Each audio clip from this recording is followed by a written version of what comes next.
My dearest daughter, all of me anticipated your arrival so much so that my tears ran out in a stampede to greet you. Never have I ever experienced something so painfully beautiful, holding you. I mournfully laughed and rejoicingly sobbed, as this was the loveliest terror I've ever encountered. Because, daughter, you are beautiful. Yet this whole wide world holds a narrow vision on beauty, dear sunflower. You will wake in beds where roses have been romanticized and are usually picked first.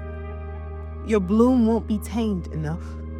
Your expressive petals will be too loud for their garden parties. You will soon learn that your stem is thicker. That is to help you hold your head up after your brain is overloaded with questions, marking and unmarking your sanity.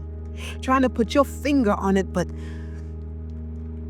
their microaggression is too small of an issue for you to point out. I'm sorry. But even mask and shades won't keep the gaslighting from creeping in when you try to show and tell the hurt that you're too strong to have to people who Helen Keller you. For you are a Black woman. Your life is a game of double Dutch hopping between two front lines. One, you're Black. You may find yourself in spaces that prefer blackouts, out of neighborhoods, out of country clubs, out of positions, blackballed from lives that matter. Your ink skin has written you on blacklists before even caring to know your name. Some will need nightlights to cope with your complexion that is the night sky. The coin flip is rigged. You'll find you get more heads than fairy tales because you're a Cinderella whose skin is midnight. Your sun-kissed skin melts the Snow White, and Sleeping Beauty's pillowcase isn't satin too. You're a woman. You may find you're the smallest in the room, and I'm not just speaking physically. Some mixes were done to minimize trouble and focus on the bass.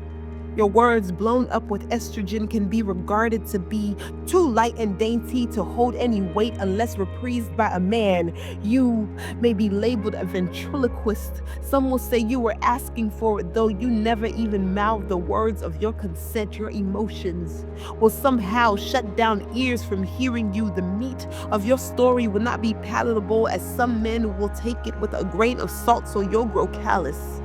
Around places God delicately molded, you'll normalize certain pain and internalize blame. My dearest Black woman, you have dual citizenship in both struggles. No Hannah Montana, you get the worst of both worlds, and I am scared because I can't wrap you in my arms forever. But love, I'm also hopeful because the hands that knew you first still holds you. Life can have a way of making you feel like you're the darkest hour, but in those moments, look for the shooting morning star that came crashing into your already colliding worlds. If you find yourself feeling lower than dirt, know that he lowered himself to dirt. Your quiet screams. He was like a sheep to the slaughter. If you feel naked and uncovered, he was stripped. You feel alone, he was forsaken. You feel rejected and unwanted, he was ran out of his hometown. You feel like you're always picked last. The people chose a murderer over him.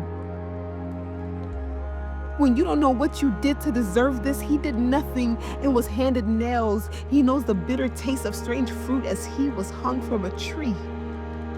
He found himself under a melanated sky, a film noir starring a star who burned out and was wrapped up and placed in a dark room for 3 days to develop your picture perfect through him, to illuminate your galaxies and mapped out the constellations in your eyes to see and know the sun that has risen for you, loved one.